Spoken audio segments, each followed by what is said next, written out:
من بدین خوبی و زیبایی ندیدم روی را، وین دلاویزی و دلبندی نباشد موی را.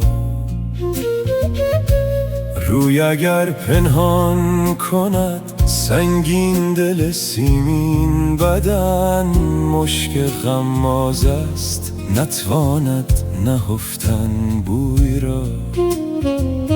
ای موافق صورت و معنی که تا چشم من است، از تو زیباتر ندیدم روی و خوشتر خوی را.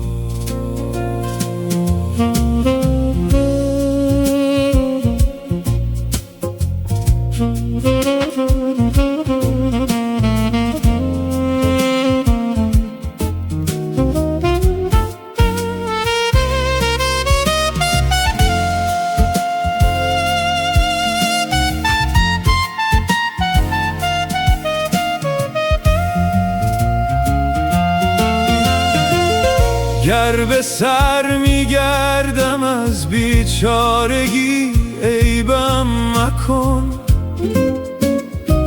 چون تو چوگان میزنی جرمی نباشد گوی را. هر که را وقتی دمی بوده است و دردی سوخته است، دوست دارد ناله مستان و های و هوی را. ما ملامت را به جان جوییم در بازار عشق، کنج خلوت پارسایان سلامت جوی را.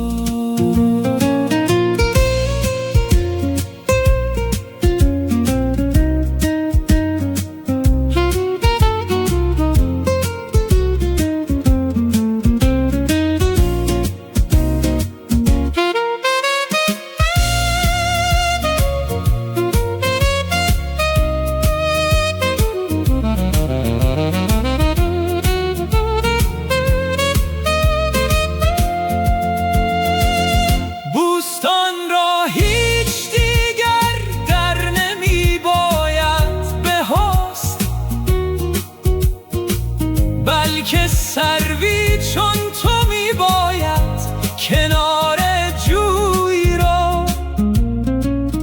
ای گل خوشبوی اگر 100 قرن باز آید بهار، مثل من دیگر نبینی بلبل خوشگوی را. حالیا گر بوسه بر دستش نمیاری نهاد، چاره آن دانم که در پایش بمالی روی